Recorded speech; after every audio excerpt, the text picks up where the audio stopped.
Well, I'll just say a couple of words because I'd like to hear what you have to say.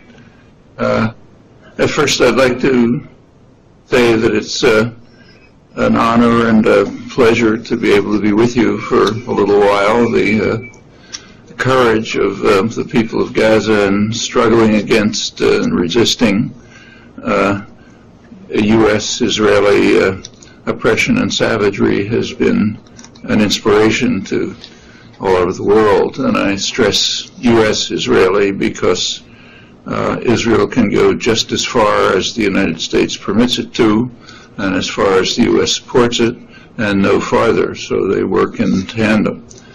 I might say a couple of words just about how U.S. policy towards Israel-Palestine stands in the Obama era.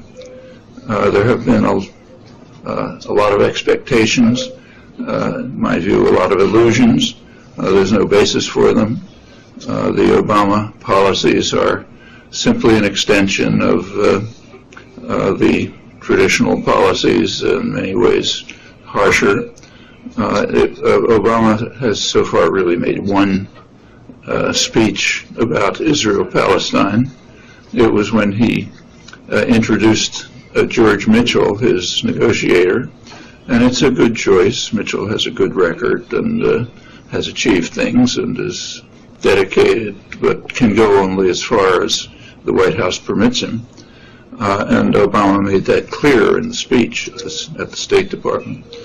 He said usual nice phrases and rhetoric, but when he got to the point, he said there is one constructive peace proposal on the table. That's the Arab League peace plan, and he urged the Arab states to live up to their peace plan by proceeding to normalize relations with Israel. Well, he's an intelligent person. He's literate. He knows perfectly well that that's not what the Arab League peace plan said. What it called for, it in fact reiterated a long-standing international consensus that the U.S. and Israel alone have blocked for 35 years, calling for a two-state settlement on the international border, maybe with some adjustments. And in that context, it said the Arab states should even go further and move towards normalization of relations with Israel.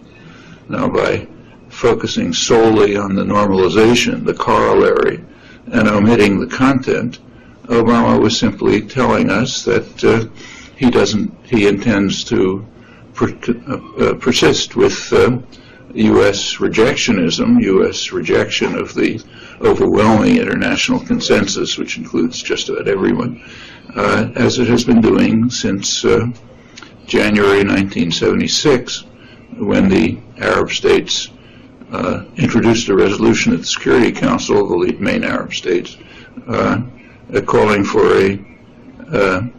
a settlement, a two-state settlement on the international border, and then incorporating all the wording of UN 242, which everyone agrees to be the basic document, recognition of the rights of every state in the region for peace and security and recognized borders and so on.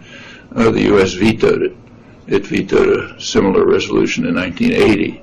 None of that even gets mentioned in the United States, and so it continues. There have been a few breaks, temporary breaks, but not much. And there's no indication of any break in this administration. The one comment that Obama made, which was considered very critical and courageous, was he called on Israel to stop expansion of settlements in the West Bank.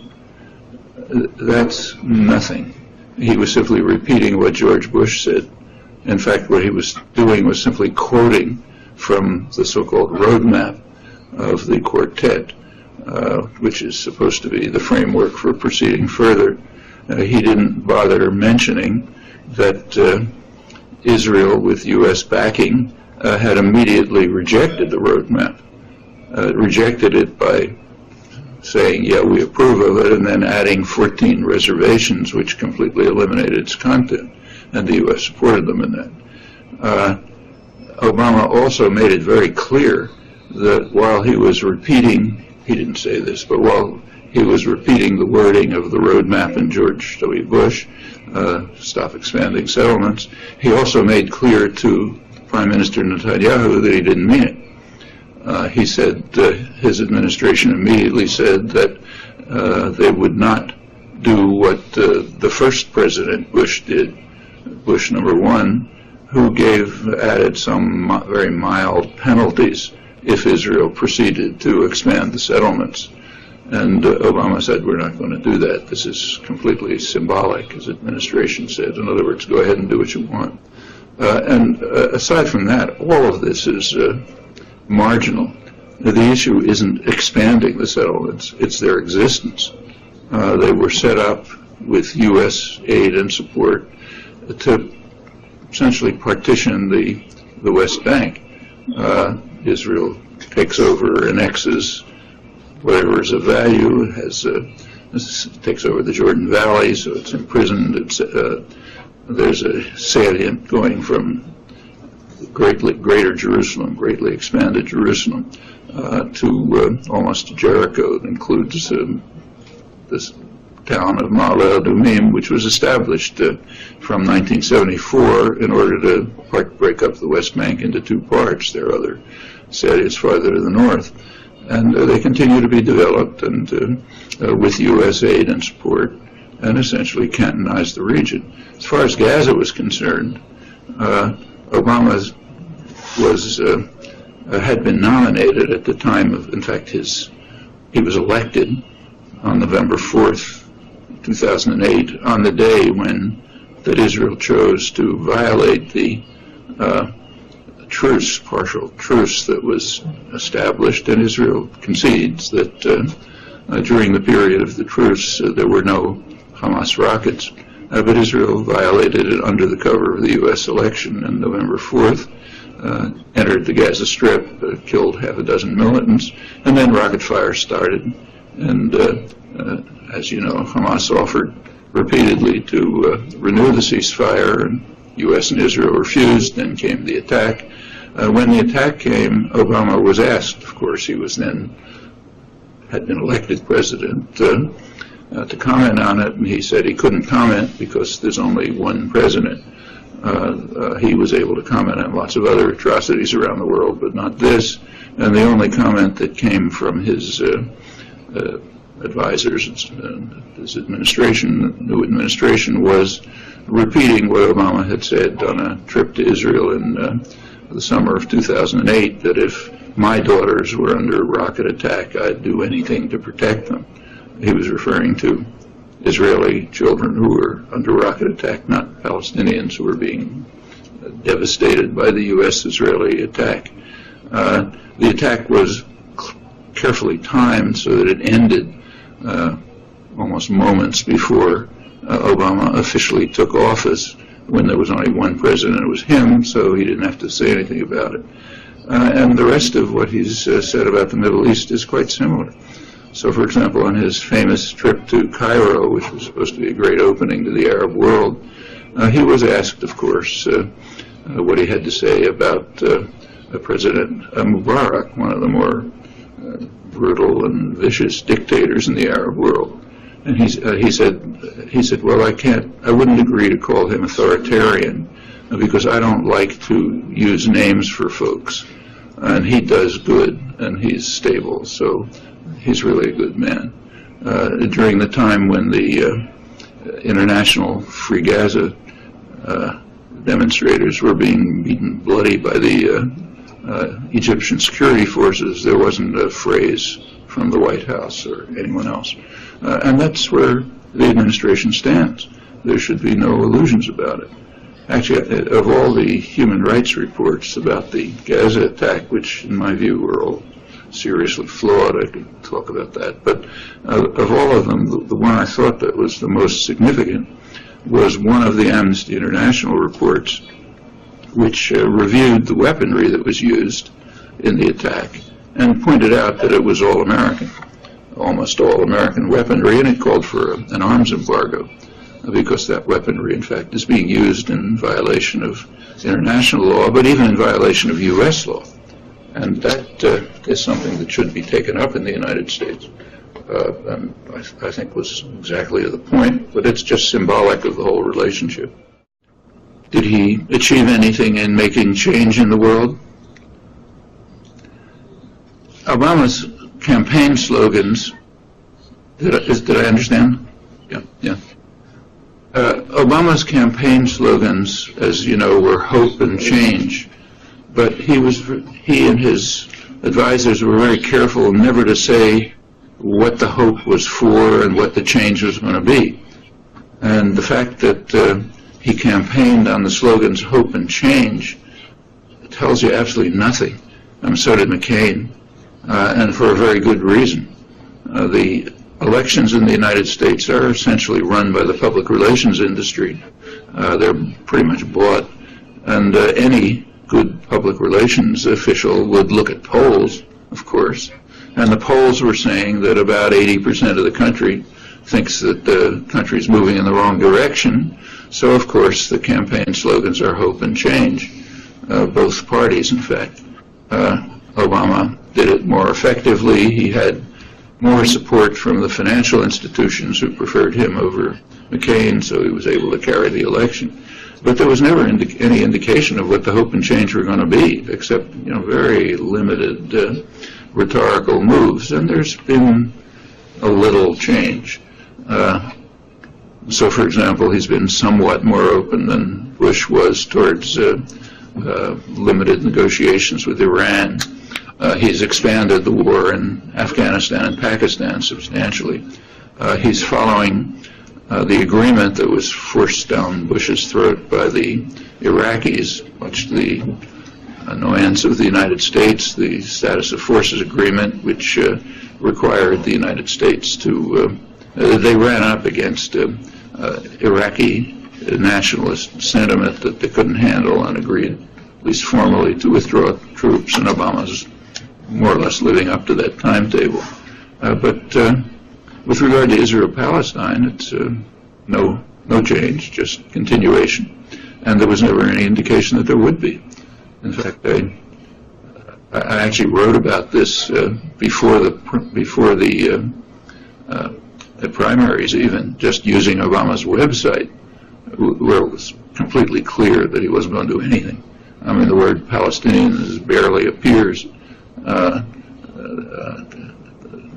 Lebanon appears, but only because he introduced a Senate resolution. He's very proud of this, insisting that nothing be done to impede the Israeli attack on Lebanon. So that's where Lebanon appears. And there's just nothing there that indicated any reason for having illusions. Pretty much the same is true on the domestic front. He conveyed an image of some sort of change and hope, and he energized a lot of people, particularly young people. And that's good. I mean, if they take that up and react to it, could make a difference. Actually, this has happened before. John F. Kennedy, when he was elected in 1960, also kind of projected an image of youth and vigor and change and hope and all sorts of wonderful things. And of course, nothing much happened. In fact, what happened was pretty awful. And the people who were energized, young people, instead of giving up in disillusionment, became persistent. And that led, in fact, to the activism of the 1960s, which had a very significant effect on the society. And it could happen again. Oh, yeah. That's, one should never allow the government to speak for you. You may know that 2 days ago, an old friend and a leading figure in the activist movements in the United States, Howard Zinn, died. And his message in all of his work, which was a real inspiration, was that we should pay attention to what he called the countless unknown people whose small actions provide the roots for the major events that enter history. And if you just look at the major events, the way history is usually taught and written, and don't look at the roots, then not only do you not understand what happened, but you're also disempowering people, keeping them from understanding that it's their many small actions of these unknown people who really create the changes. So sure, you shouldn't let the government speak for you. You should speak and change the government. Yeah. Well, if you look, I mean, it's a long story, but if you look over the history of U.S.-Israeli relations, it was not particularly close until 1967. It was in 1967 that the current intimate relationship was established, and there was a very good reason for that. In 1967, Israel performed an enormous service to the United States. It protected the U.S. ally, the main U.S. ally in the region, Saudi Arabia, where all the oil is. It protected a radical Islamism, which the U.S. has systematically supported, protected it against secular nationalism, which the U.S. has always opposed, not just in the Middle East. Israel destroyed pretty much the center of secular Arab nationalism. Nasser's Egypt, at the time, Egypt and Saudi Arabia were actually at war, and in Yemen. And that was tremendous service for Saudi Arabia and for the United States. And U.S. relations with Israel changed radically at that point. Again, and U.S. support for Israel shot up, not just aid, but also in the general intellectual culture, the media, academia, and so on. Israel all of a sudden became, the most wonderful thing in the world. In fact, if you look at the history, that's the moment when Holocaust studies began. In the late 1940s, when you could really do something about Holocaust victims, survivors, there was no talk about it. They didn't want them here, so nothing was done. And through the 50s and early 60s, it wasn't much of an issue. But after 1967, all of a sudden it became a huge issue. There has to be a Holocaust museum in every town, Holocaust studies in every school, and so on. This is pretty cynical. It didn't have anything to do with the Holocaust. I mean, that was more of an issue in the 40s and the 50s than it was in the 70s and the 80s. It had to do with providing a justification for a U.S. support for the Israeli occupation. And that extended in 1970. 1970, you recall, Black September, the Jordanian army was massacring, actually, Palestinians in Jordan, and it looked for a moment as though Syria might intervene to protect Palestinians from the Jordanian security forces. The U.S. was bitterly opposed to that, regarded it as a threat to the Hashemite kingdom, hence to Saudi Arabia. The U.S. was tied up in Indochina and couldn't do anything much, and so it asked Israel to react, and Israel mobilized its forces, and Syria backed off. And at that point, U.S. aid to Israel quadrupled, went way up. And the Nixon administration had they had something called the Nixon Doctrine, which was the U.S. can't invade every country in the world, so we have to rely on allies, on surrogates. The way they put it, we have to have cops on the beat. The cops on the beat in the Middle East were Iran, then under the Shah, Turkey, Israel joined in, non-Arab states, which are better at killing Arabs than Arabs are, they would be the cops on the beat. Police headquarters would be in Washington, of course, and there would be a branch office in London, which is kind of like a junior partner in all of this. And that was the basic framework. When the Shah fell, Israel's role simply became more important. By then, Israel was also performing secondary services to the United States. Congress was imposing restrictions on U.S. support for some of the more murderous and brutal regimes in South Africa, Guatemala, and so on. So the United States was able to use Israel as a conduit to get around congressional restrictions. And of course, and meanwhile, Israel developed to be, it always was, but it became very rich, industrial power, high-tech, advanced high-tech industry, very closely integrated with the United States, especially military industry, integrated up and back. U.S. and high-tech investors are very much favor Israel. Intel, for example, the biggest chip manufacturer in the world, has a new chip factory which is going to produce a new generation of chips that they think will be the industry standard, but they're building it in Israel. It's understandable. They have a high-tech industry. It's a rich country. They have advanced education for a sector of the population, and there's a flow up and back from the U.S. and Israel, and it's a strong military ally. It's in fact a military base. The United States prepositions weapons there. As you may have noticed, during the Gaza attack, right in the middle of the Gaza attack, the U.S. was shipping weapons to Israel. There were some questions, but Washington responded, probably accurately, that the weapons are not intended for the attack on Gaza. They're being prepositioned for the next U.S. Use of force in the region. And there's very close intelligence contacts. The military industry contacts are so close that Israel has actually shifted some of its major production facilities and managerial facilities for military industry to the United States, because they have more access to the American market and so on. So in general, it's a very advantageous relationship for the U.S. government and U.S. high-tech industry, particularly military industry. In contrast, the Palestinians offer nothing to the United States. They're weak, they're defenseless, they have very little support, and it just follows that they have no rights. That's the way international affairs works. There's all kind of pious rhetoric, but that's not the way it works. People have rights to the extent that they offer you something. Israel offers the United States quite a lot. The Palestinians are mostly a nuisance. All that they do is, disrupt opinion elsewhere in the Arab world, and that requires more force and violence to repress them. So it follows almost automatically that the U.S. would support Israel. In fact, the same policies hold everywhere else in the world. Can go through details, but there's nothing fundamentally different about U.S. policy in the Middle East and in Southeast Asia and Central America and so on.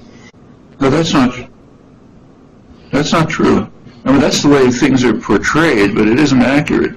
There are times when when Israel does things that the U.S. doesn't like, and the United States tells them in no uncertain terms, you're going to stop, and they stop because they have to.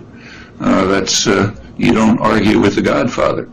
It happens regularly. Just for example, right in the middle of the electoral campaign, most sensitive period, 2008, the Israeli lobby in the United States, AIPAC, was trying to push through a congressional resolution calling for a blockade of Iran, which would be in effect an act of war. And they were lining up, hundreds of congressmen and senators to support them, when all of a sudden it stopped. And the only reason why it stopped is because the Bush administration told them, look, we don't want Israel to drag us into a war now. So they disappeared. A couple of years before that, in 2005, Israel is a highly militarized economy, and some of its main exports are high-tech military exports, and the big market, of course, is China, so they'd love to sell high-tech military exports to China. Well, the United States doesn't want them to. In 2005, repeatedly they've tried, and the United States just said no, and they had to back down. In 2005, this is the Bush administration, Israel was going to sell, upgraded anti-missile components to China. The Bush administration told them you can't do it. Israel said we're going to do it anyway. We're an independent country. The Bush administration told them absolutely not, and furthermore, they went ahead to humiliate them purposely. They forced Israel to apologize publicly for planning to do this. They barred entry to high-level Israeli officials to the United States, and of course Israel backed down. And incidentally, the lobby, as usual, just ran into hiding. They know better than to confront U.S. power. That's happened repeatedly. It doesn't happen a lot because, by and large, the U.S. and Israel have parallel concerns and interests. Now, the U.S. itself has no real interest in oppressing Palestinians. In fact, the U.S. could tolerate the international consensus, two-state settlement and so on, but it has no interest in it. I mean, it can tolerate it, can accept it, nothing much will change, but it has no real driving force behind it, so it kind of lets things go. And on issues in which the U.S. Power interests aren't much concerned, Israel usually gets its way. But when U.S. power interests are concerned, Israel, of course, has to back down. That's the master-servant relationship. If you look at the relations of power, it's obvious why. And the lobby disappears, doesn't confront U.S. power. So how can things change? They can change because of what we were talking about before. This question somebody asked before about people making their opinions clear. If popular opinion in the United States compels the U.S. government to shift policy, it'll shift. And that has happened too. And in fact, even on this issue, it's beginning to happen. A group like this wouldn't have been here 10 years ago. In fact, 10 years ago, right where I am at MIT, talks on the Middle East were being broken up, forcefully broken up. You had to have police protection at MIT on campus just to talk about this issue, and it was worse elsewhere. Okay, that's changed substantially, and it reflects a big change in public opinion. Actually, the Gaza attack spurred a substantial change in itself, and sooner or later, if that gets organized and powerful enough, it can impel a shift of policy. Of course, Palestinians can do a lot too, and can Israeli dissidents, but most of it has to happen here, as in other cases, as in the case of the war in Indochina, the invasion of Iraq, everything else. It just has to change inside the United States or inside Britain or whatever great powers involved. Well, I think there's a strong tendency, especially in the Arab world, to wildly overestimate the influence and power of the Jewish lobby. I mean, it's powerful, but mostly on issues where U.S. government doesn't care and U.S. high-tech industry doesn't care. When there are issues on which they do care, they tell Israel, you can't do it, and the lobby disappears. I gave a couple of examples. I could give a lot more. But that's just not the way American politics works. AIPAC is a significant lobby, but it's utterly dwarfed by other lobbies. The business lobbies, for example, are overwhelmingly more powerful than AIPAC. And if they decided this isn't a good policy, okay, they could put AIPAC out of business in 5 minutes. But since they basically support these policies, they don't do it. The lobbies have a significance, even much smaller lobbies. So, for example, the Armenian lobby, for example, is pretty small. But they succeeded in getting Congress. They almost succeeded, very close to succeeding to getting Congress to pass a resolution on the Armenian genocide, which would have severely harmed U.S. relations with Turkey, which doesn't want any talk about that, and Turkey's a major ally. Well, okay, the government stepped in and sort of disbanded the effort, but it was very close to succeeding, and that's a tiny lobby. The Greek lobby has had big effects on U.S.-Turkish relations. And, the AIPAC's a bigger lobby, and it's kind of like of the more or less ethnic lobbies, it's the biggest one. But again, I stress it is utterly dwarfed by the major lobbies, the Chambers of Commerce, the Business Roundtable. They're the ones who run the country, not small ethnic lobbies. Can the nonviolent movements like boycott, BDS, boycott, divestment, sanctions, and other nonviolent movements, can they affect policy? Is that the question? Yeah. Well, yes, in many ways. In fact, the nonviolent resistance in Ilin and elsewhere in the West Bank has is very frightening to Israel and the United States. Israel's reacting very brutally because they're afraid of it. The United States is reacting by suppressing it. So you can't read anything about it. They're afraid that if people know anything about it, they'll want to do something. So yeah, they're frightened by it.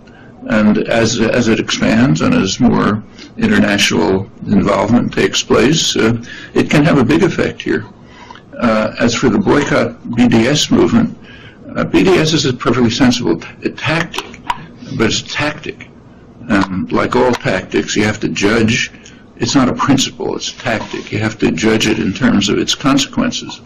Now, it can be, anybody who's been involved in any kind of activism knows that these are tricky decisions to make. Roughly speaking, tactics fall into two categories. There's do-good tactics, tactics that really help the victims, and there's feel-good tactics, the tactics that make you feel good when you take part in them, and maybe it'll harm the victims. So, for example, when weathermen in the 1970 were, say, breaking windows in the streets again in opposition to the Vietnam War, the Vietnamese didn't like it because that was a feel-good tactic. It was harming them. It was just building up support for the war. And you have to ask the same kind of question about, in fact, what the Vietnamese wanted was a passive, nonviolent resistance. People standing quietly and protesting. That's what impressed them. And you have to ask the same kind of questions about BDS. It's a blunt instrument.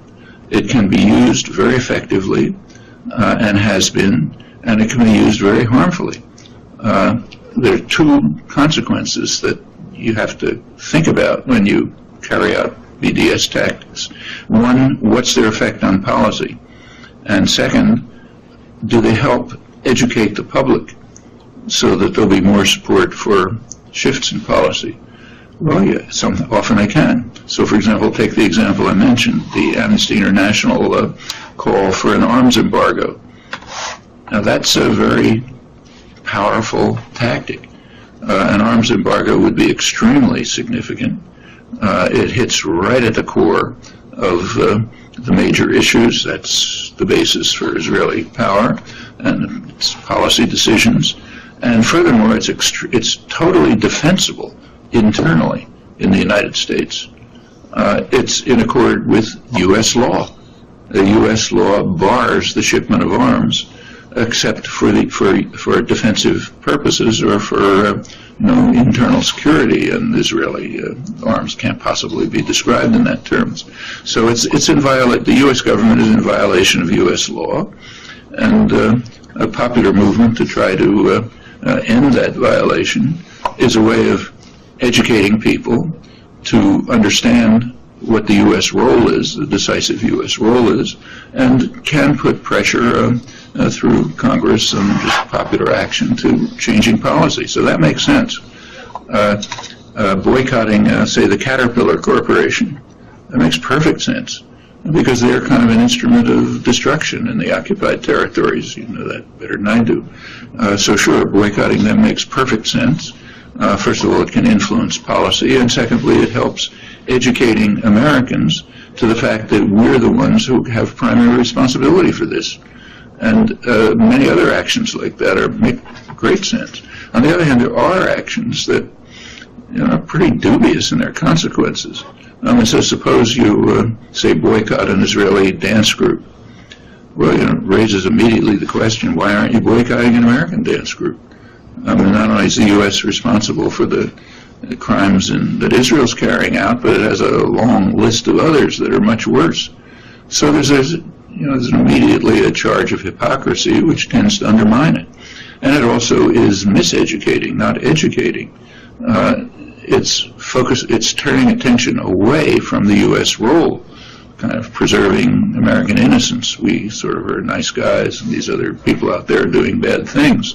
What can we do about it? That's the propaganda image that the government and the media like to portray. We're honest brokers. There's these crazy people out there. What can we do?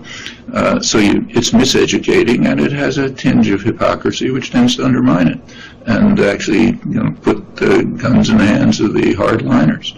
So you just have to think through the tactics and ask What are their effects? I mean, there are examples of both kinds, to give them if we had time.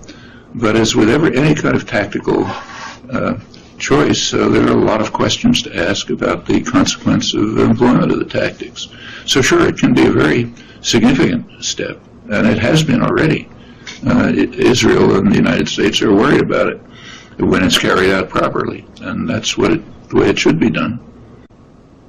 Yeah, well, you're kind of pushing an open door. I've been writing about that for 60 years. Sure, I think a much better solution for what's now Israel-Palestine is not really one state, but a binational state. There are, after all, two pretty distinct groups. They want to maintain their identity and have every right to. But a binational state, back in the 1940s, I advocated that, and I still do, and I've written a lot about it. But here we have to make a distinction between, let's say, proposing and advocating. For example, we can propose that everybody should live in peace. Yeah, wonderful. Everybody should live in peace. I proposed it. If you want to advocate that everyone should live in peace, you have to show a path from here to there. Okay. Otherwise, it's just empty talk. And in fact, the empty talk undermines efforts to get there by saying, okay, let's just talk about this wonderful solution. In fact, if we want to propose something, what I would propose is a no-state solution, which for the whole region is much better than a one-state solution. I mean, if you go back to, say, the Ottoman Empire, I mean, nobody wants to restore the Ottoman Empire, but if you sort of put aside its oppression and cruelty and so on, they had more or less the right idea. It left people alone, partly because it was so corrupt. So you could go from Cairo to Baghdad to Istanbul without crossing any borders.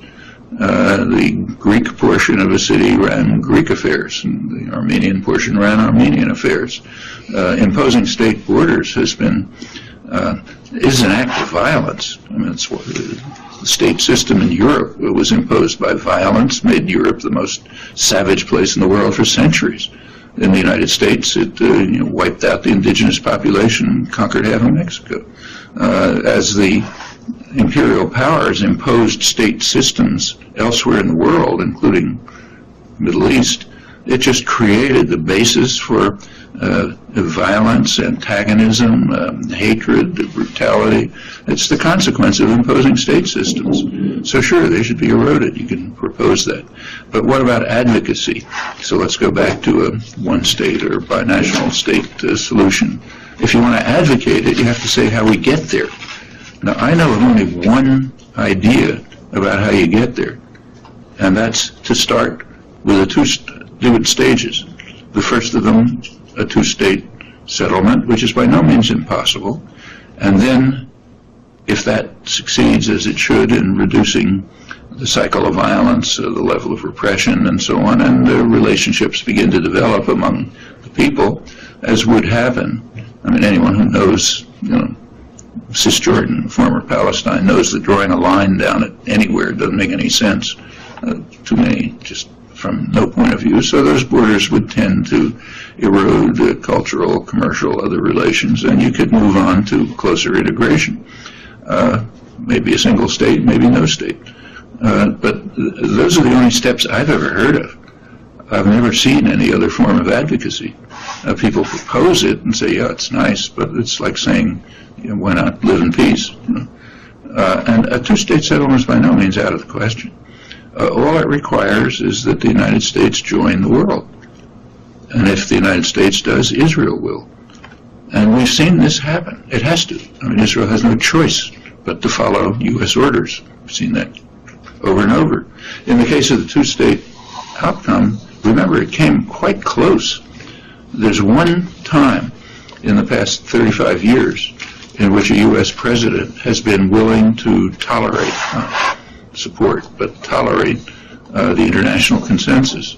That was in January 2001, Clinton's last month in office.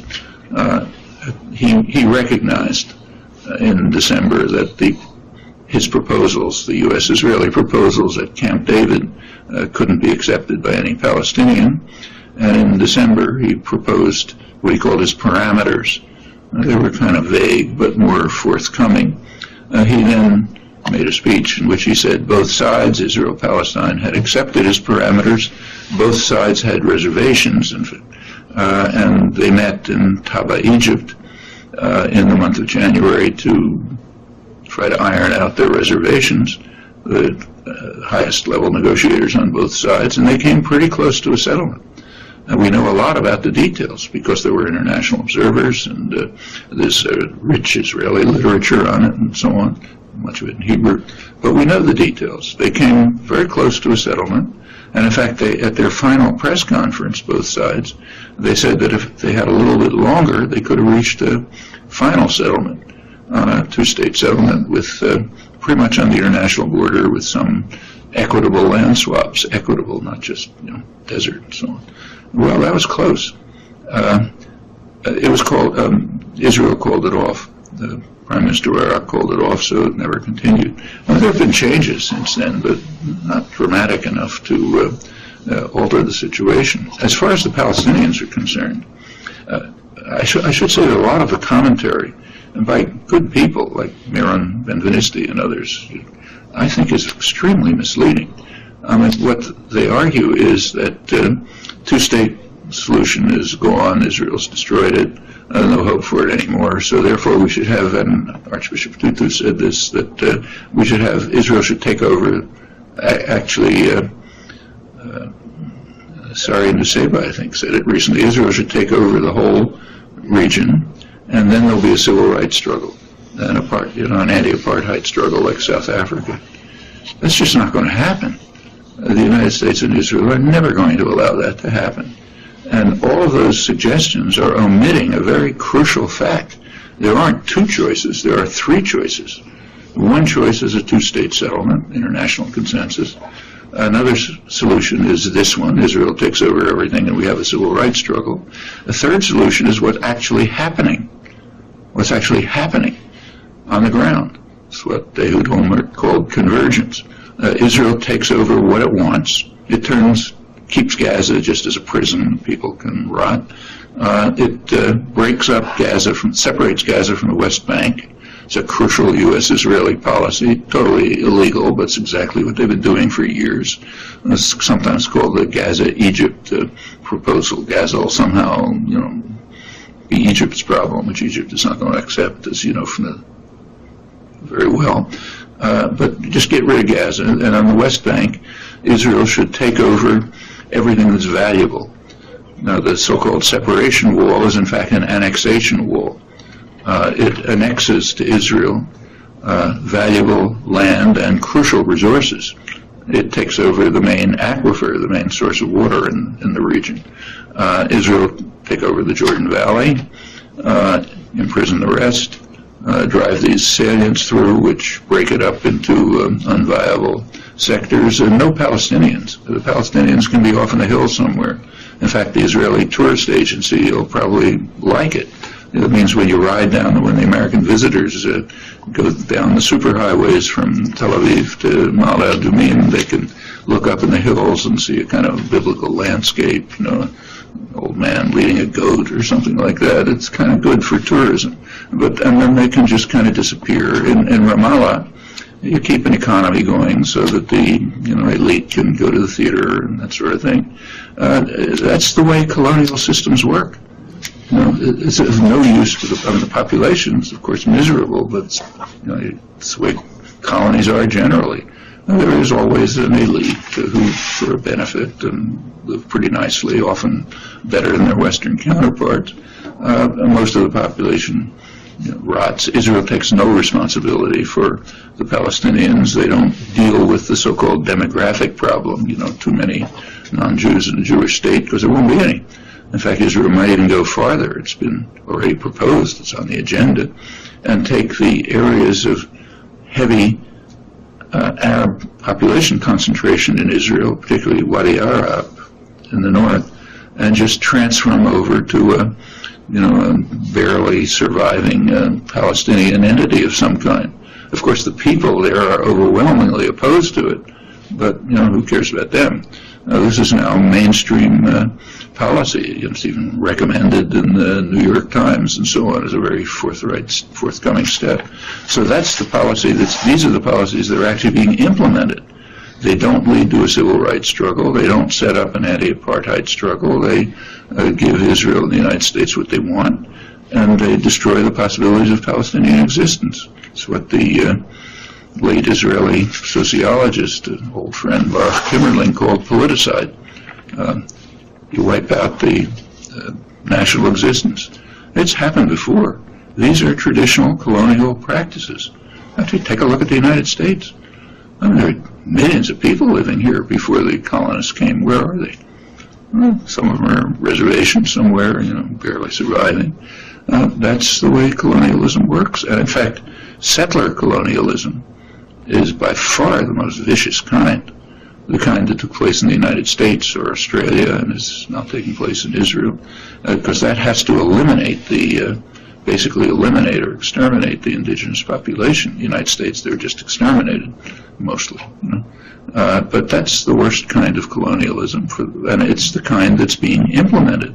So these commentaries, like Archbishop Tutu and Meron Ben-Venisti and many others, are saying, here in the United States too, Stephen Walt and others, well, let's give up on the two-state settlement and have an anti-apartheid struggle. That's simply not going to happen. What's going to happen is exactly what the U.S. and Israel are now doing before your eyes.